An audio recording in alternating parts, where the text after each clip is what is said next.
छत्तीसगढ़ महतारी की, भारत माता की, छत्तीसगढ़ महतारी की।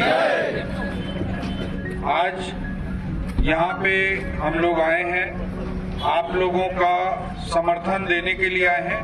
कोई दिक्कत?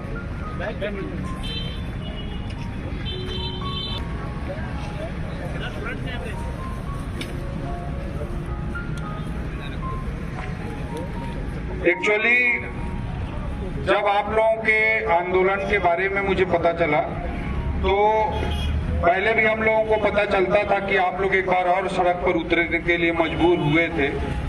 तो सबसे पहले मैं स्पष्ट कर दूं कि हम लोगों के आने का प्रयोजन क्या है, हमारी सोच क्या है, आप लोगों के मुद्दे में कितनी गहराई है और वो कितना जरूरी है, छत्तीसगढ़ के युवा भाई बहनों के लिए कितना महत्वपूर्ण मुद्दा है, इस बात को तो सब कोई स्वीकार करता है।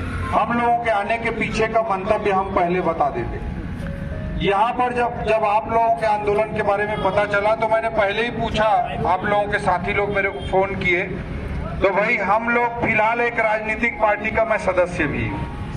पहले मैं IAS अधिकारी था, युवाओं के लिए बहुत कुछ करने का प्रयास किया, चाहे वो दंतेवाड़ा हो, चाहे जांजगीर चांपा हो, हम लोग एजुकेशन सिटी बनाए, छूलो आसमान चलाए, सेना भर्ती कराए, करियर काउंसलिंग का कल्चर डेवलप किए, हमारे रायपुर में नालंदा परिसर बनाए, बहुत कुछ युवाओं के लिए किए। लेकिन आज मैं एक राजनीतिक पार्टी का सदस्य भी हूँ, तो उन्होंने कहा उस नाते नहीं, हमको एक पूर्व IAS के रूप में आप हमारे बीच में आइए, जो आप युवाओं को मोटिवेट करते हैं, युवाओं के लिए प्रेरणा का काम करते हैं, उस नाते हमारे बीच में आइए। तो मैं आप लोगों के बुलावे पे आया हूँ, एक चीज ये स्पष्ट करना चाहता हूँ। दूसरी बात है कि हम लोगों के पास अगर राजनीति करने का जहां तक विषय है, पार्टी की राजनीति का विषय है, तो हमारे पास 100 मुद्दे हैं राजनीति करने के लिए। आप लोगों के बीच आना हमारा कोई राजनीतिक लाभ लेना हमारा उद्देश्य नहीं है। आप लोगों की आवाज ज्यादा जगह तक पहुंच सके, आप लोगों की आवाज को छत्तीसगढ़ में दूर दूर तक पहुंचाने में हम जितना मददगार हो सके, हम लोगों के चेहरे की वजह से, हम लोगों के प्रयास की वजह से ये मैटर जितना ज्यादा दूर तक जा सके, यही हमारा प्रयास है।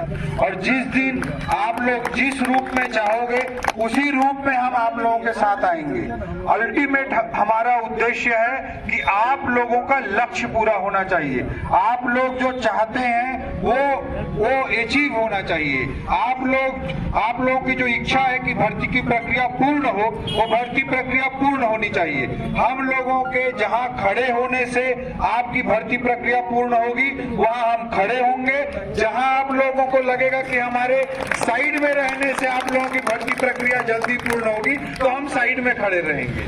तो आप लोगों को जहां जितनी हमारी जरूरत है, जहां हमारी जरूरत है वहां हम सब खड़े होंगे, जहां जरूरत नहीं है वहां हम खड़े होने का हमको कोई अपने ओर से हमको जरूरत नहीं है कि आप लोगों के मामले को आकर राजनीतिक रूप से बिगाड़े। ये सबसे पहले मैं अपने युवा भाई बहनों को स्पष्ट करना चाहता हूं। दूसरी बात, अभी जो कुछ प्रदेश में चल रहा है वो निश्चित रूप से बड़ी हताशा और निराशा और दुखद स्थिति है। इसकी मैं घोर निंदा करता हूं। एक गैर राजनीतिक रूप से भी मैं इसकी निंदा करता हूं कि आज देखिए, पहले तो 2018 तक भर्ती प्रक्रिया ठीक से चल रही थी, हम सब ने इस चीज को देखा है। प्रदीप जोशी जी PSC के चेयरमैन होते थे और प्रदीप जोशी जी जब से आए तब से कैसे भर्ती प्रक्रिया चलती रही, इसको सबने देखा है। इसके पहले PSC में एक दो बार बहुत सारे आरोप लगे पिछली सरकार के समय में, लेकिन PSC के चेयरमैन को समय पूरा होने से पहले कैबिनेट में प्रस्ताव लाकर हटाया गया था। ये जो तथ्य है छत्तीसगढ़ के युवाओं के लिए भर्ती के इतिहास का, वो मैं आपके सामने रख रहा हूँ। फिर प्रदीप जोशी जी जब आए तो सबको पता है कि कितने व्यवस्थित ढंग से भर्ती की प्रक्रिया चली। प्रत्येक संविधान दिवस को वैकेंसी आ जाती थी, 26 नवंबर संविधान दिवस के दिन वैकेंसी आ जाती थी और अगले संविधान दिवस से पहले PSC की भर्ती प्रक्रिया को पूर्ण कर लिया जाता था। कोर्ट का मैटर हो, कचहरी का मैटर हो, कोई भी मैटर हो, उसको पूरी जिम्मेदारी के साथ PSC हैंडल करती थी और युवाओं को रिजल्ट अगले 26 नवंबर से पहले 1 साल के भीतर पूर्ण करके दे देती थी, जैसे UPSC में होता है।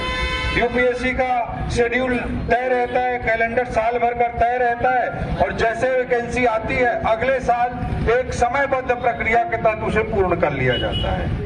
तो इसके लिए बहुत डेडिकेशन चाहिए होता है, बहुत समर्पण चाहिए होता है और नियत साफ होना चाहिए। सरकार का, पीएससी का, सबका नियत साफ रहता है, तब ये हो पाता है कि एक साल के भीतर भर्ती प्रक्रिया पूर्ण हो जाए, ये तभी हो पाता है। और प्रदीप जोशी जी ने इतने अच्छे तरीके से, पारदर्शी तरीके से पीएससी की भर्ती प्रक्रिया को हमारे छत्तीसगढ़ में संचालित किया और जिस दिन इंटरव्यू खत्म होता था उसी दिन फाइनल रिजल्ट आ जाता था। ये भी एक अच्छी परंपरा की शुरुआत उन्होंने की थी। उनकी वर्किंग इतनी ट्रांसपेरेंट रही, इतनी पारदर्शी तरीके से उन्होंने भर्ती प्रक्रिया को आगे बढ़ाया कि उनके कामों को देखकर केंद्र की सरकार प्रभावित होकर उनको यूपीएससी का पहले मेंबर बनाई, फिर यूनियन पब्लिक सर्विस कमीशन का चेयरमैन बनाई। यूपीएससी के अध्यक्ष पद से अभी 3-4 महीना पहले प्रदीप जोशी जी रिटायर हुए हैं। ये हमारे पूरे छत्तीसगढ़ के लिए गर्व का विषय है। लेकिन मैं इतना जरूर कहूंगा कि अभी पिछले 3-4 सालों में पीएससी किस तरह से चल रहा है, ये मेरे युवा साथी बहुत अच्छी तरह से देख रहे हैं, समझ रहे हैं। ताता पानी कहाँ है, पीएससी में क्वेश्चन पूछा जाता है। छत्तीसगढ़ के बच्चे को पता है, आधे लोग वहां जाकर भी आए होंगे कि ताता पानी हमारे छत्तीसगढ़ के बलरामपुर जिले में है। लेकिन असिस्टेंट प्रोफेसर का भर्ती आया, उस पे क्वेश्चन आया और उसका उत्तर सूरजपुर लिख दिया गया। ऐसे असिस्टेंट प्रोफेसर के क्वेश्चंस में 200 से अधिक की गड़बड़ी पाई गई, सारे विषय मिलाकर। अब 200 क्वेश्चन ही गलत हो जाएंगे, सारे विषय भी मिलाकर अगर एक पेपर में भी 15-20 क्वेश्चन भी गलत हो जाएंगे तो फिर तो सही और गलत का निर्णय कैसे हो पाएगा? कौन योग्य है, कौन अयोग्य है, उसका निर्णय ही नहीं हो सकता। क्योंकि आपको भी पता है कि फाइनल जो सिलेक्शन होता है उसमें हार्डली 5-7 नंबर, 8 नंबर का ही अंतर होता है। तो इस तरह की स्थिति बन गई और पीएससी ने उसमें भी एग्जाम में जितने क्वेश्चन गलत हो सकते हैं उसके लिमिट को बढ़ाते हुए कितना 20% कर दिया है, शायद 20% कर दिया है ना। अभी कितना परसेंट कर दिया? 20% कर दिया। तो इस तरह से बढ़ा दिया, अगर 20% किसी एग्जाम के क्वेश्चन गलत हो तो फिर परीक्षाएं काहे ले रहे हो भाई? जब हमारे युवा उसमें एग्जाम देंगे और मतलब पता चला 100 में 20 क्वेश्चन गलत हो, ठीक है, 20 क्वेश्चन अगर गलत हो तो फिर तो परीक्षा लेने नहीं लेने का कोई मतलब ही नहीं रह जाए।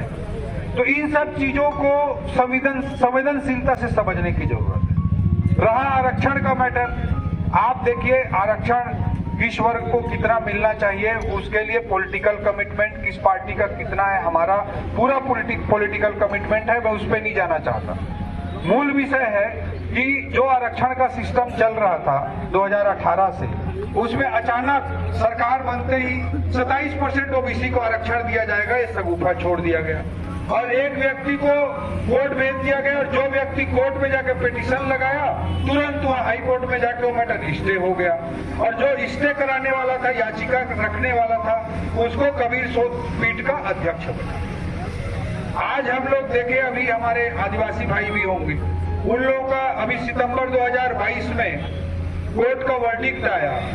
32% रिजर्वेशन एसटी वर्ग को जो मिल रहा था वो 20% की स्थिति में आ गया। वो जो 32% बढ़ाया गया था 2012 में, वो सस्टेन नहीं किया। उसके लिए कोई भी सीनियर वकील उस समय खड़ा नहीं किया गया।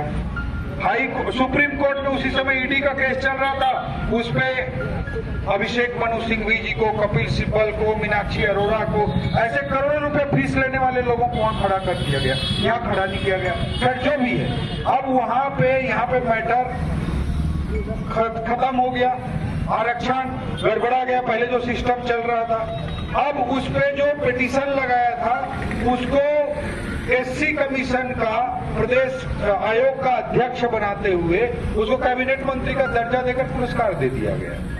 तो बेसिकली प्रॉब्लम यही है कि आप चाहते क्या और नियत क्या है, इस पर सवाल उठते हैं। ओबीसी पहले रिजर्वेशन बढ़ाए, फिर स्टे करवा दिए, स्टे करवाने के बाद उसको पुरस्कृत कर दिए। केपी खांडे जी याचिका लेकर गए, वहां उनको अध्यक्ष बना दिया, एससी कमीशन का कैबिनेट मंत्री का दर्जा दे दिया। और अब बोल रहे हैं कि रिजर्वेशन 27% ओबीसी को, 32% एसटी को, 13% एससी को, 4% इकोनॉमिकली वीकर सेक्शन को ये दिया जाएगा। अब सवाल ये उठता है कि कानूनी रूप से कितना सम्मत है। हम लोग पढ़े लिखे लोग हैं, मैं भी पढ़ा लिखा हूं, आप लोग भी पढ़े लिखे युवा साथी हैं। आप लोग जाकर गूगल करिए, आप लोग पढ़े ही होंगे, मेरे से ज्यादा पढ़ रहे होंगे आजकल। आप पूरे पुराने केस उठाकर देख लीजिए, इंदिरा साहनी का केस उठाकर देख लीजिए, वो जनरल सिंह वाला केस उठाकर देख लीजिए। संख्या के आधार पर आरक्षण नहीं दिया जा सकता, एक कोर्ट ने पहले ही क्लियर कर रखा है।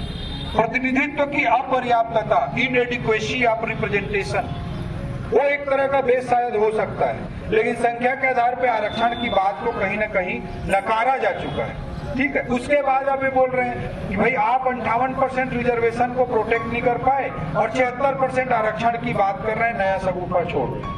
तो आप सवाल उठता है कि अगर हाई कोर्ट पे पहले वाले रिजर्वेशन के मैटर को स्टे दिया गया और रोक दिया गया, तो सुप्रीम कोर्ट ने का क्या नजरिया है? सुप्रीम कोर्ट में आपने उसे कैसे क्लियर कराया, नहीं कराया, इसका कुछ अता पता नहीं। और इन सब बातों को क्यों किया जा रहा है? आज प्रदेश में गवर्नेंस नाम की चीज नहीं है, क्योंकि सारी भर्ती ईमानदारी से होनी चाहिए।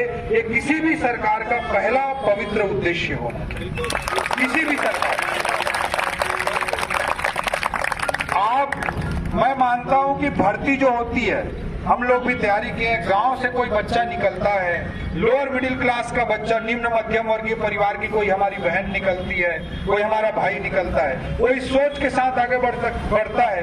कल ही मैं एक स्पीच दे रहा था सरिया में, तो मैंने पूछा कि कोई एक सामान्य परिवार का बच्चा होगा, वो क्रेशर का बिजनेस करना चाहे तो कर सकता है क्या? शायद नहीं कर सकता। वो राइस मिल खोलना चाहे तो कर सकता है क्या? शायद नहीं कर सकता, उसके पास इतने पैसे नहीं है। वो अगर पेट्रोल पंप खोलना चाहे तो कर सकता है क्या? नहीं कर सकता। उसको इतना ना बिजनेस का तजुर्बा है, न इतना पैसा है, न इतना इन्वेस्टमेंट कर सकता है। एक लोअर मिडिल क्लास का बच्चा, एक लोअर मिडिल क्लास का भाई, एक बहन केवल और केवल अपने और खुद के परिवार की तकदीर और तस्वीर को बदलने के लिए कुछ कर सकता है तो केवल और केवल पढ़ाई कर सकता है, वो उसके हाथ में होता है। इस चीज को मैंने अपने लाइफ में महसूस किया है। जब 7.5 साल का था मैं, मेरे पिताजी का निधन हो गया था। मेरी माँ 4th क्लास पढ़ी हुई है और गांव में मैं पला बढ़ा, लेकिन मैं भारत के लोकतंत्र में भर्ती संस्थाओं पर विश्वास करते हुए, यूपीएससी पर भरोसा करते हुए, आईएएस की परीक्षा जो होती है वो सही होती है, इस बात को भरोसा करते हुए अपना जो भी संपत्ति थी मेरे माँ की, उसको लगाते हुए मैं दिल्ली गया, सारा रिस्क लेते हुए, और वहां पर हम लोग ईमानदारी से पढ़ाई किए और ईमानदारी से पढ़ाई किए तो सेलेक्ट हुए। One of the youngest age of में इंडिया में मैं सेलेक्ट हुआ। आज भी मेरा एक दोस्त है पवन सेन करके, 2005 बैच का IAS officer, you can Google कर सकते हो आप, पवन सेन करके, पवन कुमार सेन करके आईएएस ऑफिसर है। वो अभी ज्वाइंट सेक्रेटरी है इकोनॉमिक एडवाइजरी कमेटी जो प्राइम मिनिस्टर साहब की है देश दिल्ली में, उसका ज्वाइंट सेक्रेटरी। इसके पहले वो राष्ट्रपति भवन में वो डिप्टी सेक्रेटरी था। तो हम लोग साथ में ट्रेनिंग किए हैं। जब भी हम लोग दिल्ली जाते हैं, आज भी जब भी जाते हैं, साथ घूमते रहते हैं। और जब भी शाहजहां रोड से गुजरते हैं और धौलपुर हाउस आता है तो गाड़ी को आज भी रोकता है, मैं अपनी आंख से देखा हूं, वो गाड़ी को आज भी रोकता है और जाके धौलपुर हाउस के गेट पे में मत्था टेकता है, उसको चरण स्पर्श करता है, उसको उसकी माटी को माथे पे लगाता है और आके बोलता है मैं कुछ नहीं था, इसी संस्था ने मेरे को बना दिया। तो भारत के हजारों लाखों लोगों की ये जीवन की कहानी है कि शिक्षा के माध्यम से उन्होंने अपनी जिंदगी को बदला है। और 10 लाख लोग यूपीएससी के लिए फॉर्म भरते हैं, सेलेक्ट कितने लोग होते हैं?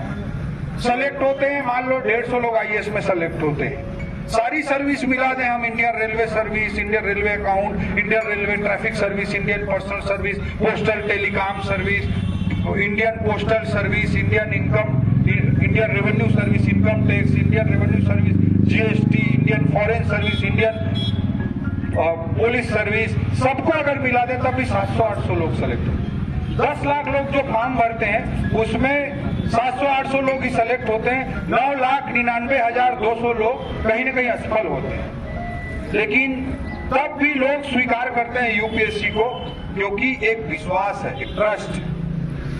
9,99,200 लोग फेल होकर भी उसके यूपीएससी के निर्णय को स्वीकार करते हैं, क्योंकि एक ट्रस्ट है, एक विश्वास है। जब भर्ती की संस्थाओं से, भर्ती की प्रक्रिया से समाज के युवा वर्ग का विश्वास टूट जाएगा तो पूरे समाज में हताशा और निराशा फैल जाएगी। इसलिए किसी भी समाज को, किसी भी प्रदेश को अगर हमको बचाना है तो सबसे, युवा को हताशा और निराशा से बचाना है तो सबसे पहली जरूरत है कि भर्ती प्रक्रिया को हम पारदर्शी बनाएं, ईमानदार बनाएं, हमारी नीयत साफ रहे और किसी भी युवा को सेलेक्ट जो होता है, जो नहीं होता है वो अलग विषय है, लेकिन जो सेलेक्ट होता है वो ईमानदार और पारदर्शी तरीके से बिना कोई झंझट के वो सेलेक्ट हो, चाहे जितने भी बच्चे सेलेक्ट हो। इसके लिए किसी भी सरकार की सर्वोच्च और प्रथम प्राथमिकता होनी चाहिए। ये मैं दिल से स्वीकार करता हूँ, सारी राजनीति से अलग होकर मैं इस बात को स्वीकार करता हूँ और किसी भी भारत के किसी भी प्रदेश में, भारत के किसी भी देश में इसको हमको स्वीकार करना चाहिए। क्योंकि अगर हम सिस्टम में किसी को भर्ती करते हैं तो एक तो भर्ती होने वाले के मन में उत्साह होना चाहिए कि शिक्षा ने मेरी जिंदगी बदली, एक अच्छे सिस्टम ने मेरी जिंदगी बदली, इस संस्था ने मेरी जिंदगी बदली। धौलपुर हाउस को देख करके, पीएससी के ऑफिस को देख करके, यूपीएससी के ऑफिस को देख करके युवा के मन में श्रद्धा का भाव होना चाहिए, एक विश्वास का भाव आना चाहिए। वहाँ के माटी को माथे में लगाने का मन करना चाहिए। मन में नहीं होना चाहिए कि इसने मेरे साथ धोखा किया, इस संस्था की गद्दारी की वजह से आज मैं यहाँ हूँ, इस तरह का भावना नहीं आना चाहिए। इस बात को हमको किसी भी शासन चलाने वाली राजनीतिक पार्टी को, किसी भी सरकार को, किसी भी नेता, किसी भी नेतृत्व को सर्वोच्च प्राथमिकता के साथ महसूस करना चाहिए। और आज मैं यही अपील करना चाहता हूं आपके इस मंच के माध्यम से सरकार से, आदरणीय मुख्यमंत्री भूपेश बघेल जी से, पीएससी के चेयरमैन साहब से, भर्ती की संस्थाओं से कि सारी भर्ती प्रक्रियाओं को जल्द से जल्द ईमानदार और पारदर्शी तरीके से पूर्ण करें।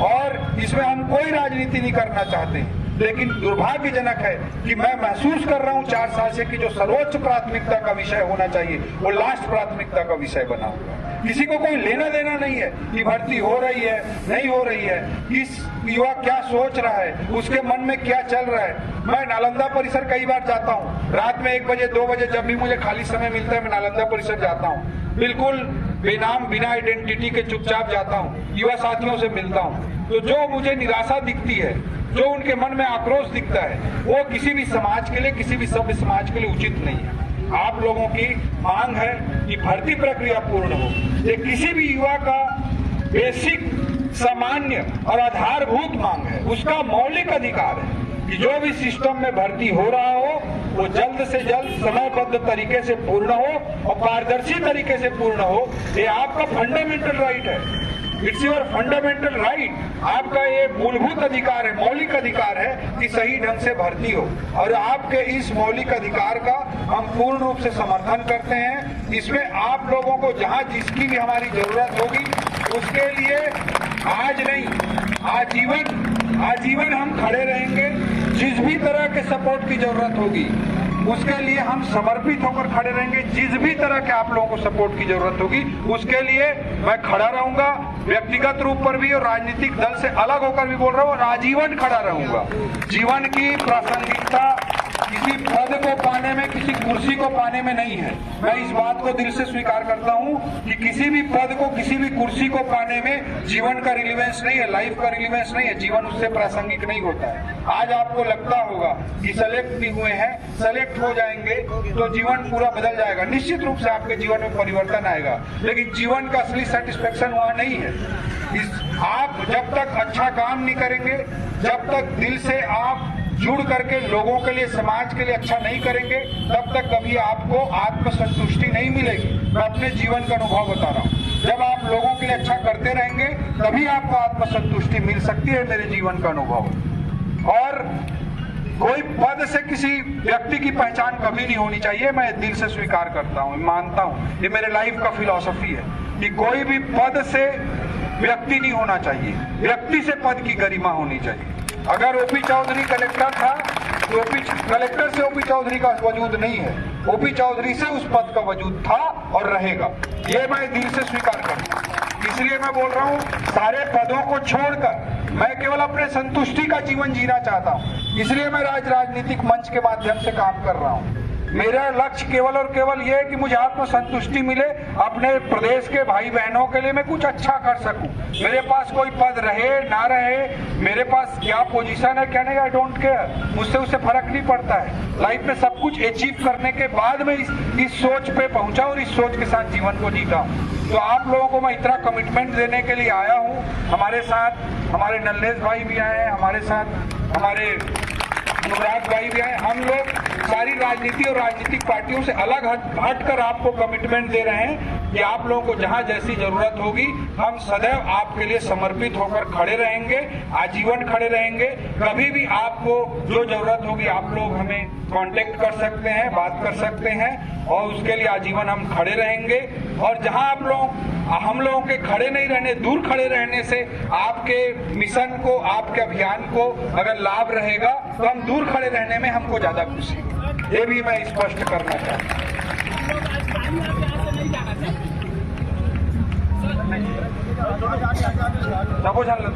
सर आज हम लोग यहाँ से खाली हाथ नहीं जाना चाहते हैं। अगर आप आए हमारे मार्गदर्शन के लिए, हमारे समर्थन के लिए, तो हम किसी भी तरीके से सर आज हम या तो सीएम साहब से लेकर के जाना चाहते हैं, मत नहीं किसी भी तरीके से सर आज हम ना कुछ लेकर के जाना चाहते हैं, क्योंकि 4 साल हो गया सर कोई भी राजनीतिक पार्टी हो हमारे लिए आज तक नहीं खड़ी हुई है। और मैं ये स्पष्ट रूप से सबके सामने में बोल रहा हूँ सर, मैं एक छात्र हूँ, मैं किसी राजनीतिक पार्टी से नहीं हूँ। और मैं अगर सर विधानसभा में विपक्ष ये मांग को आज तक नहीं रखी है, विपक्ष मांग कभी नहीं रखी ऐसा ही भर्ती के नाम से हम लोग बराबर रखते रहे, ये कभी नहीं बिल्कुल बराबर रखते रहे हैं।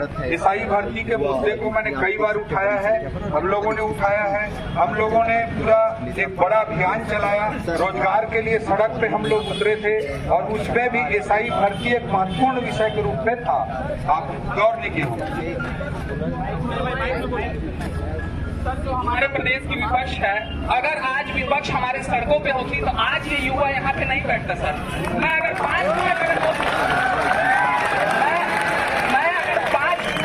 5 मिनट में बोलूंगा सर, मैं बोलते बोलते रोज मेरे अंदर कितनी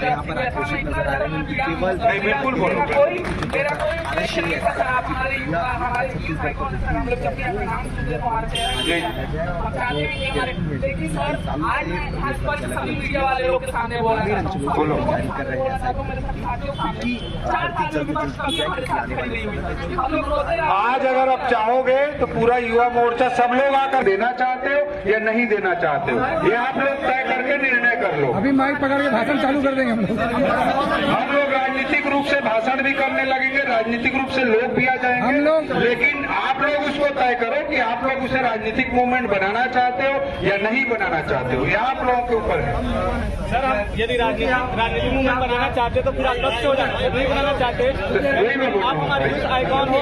इसीलिए तो पहले ही बोला, आप लोग जो चाहोगे वैसे ही करेंगे। हमारे दूर रहने से आपको अभियान चलाने में अच्छा है तो हम दूर रहें। इसलिए अभी भी आपको ना एज अ पॉलिटिशियन नहीं बुलाया सर।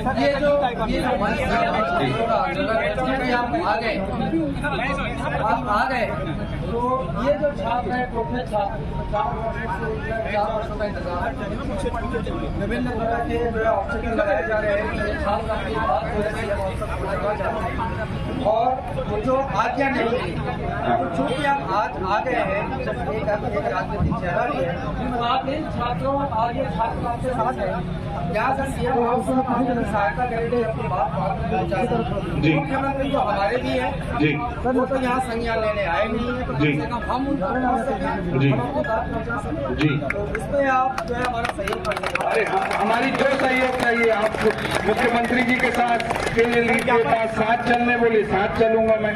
आप थोड़ा यहाँ रुकिए, बोलेंगे रुक जाऊंगा।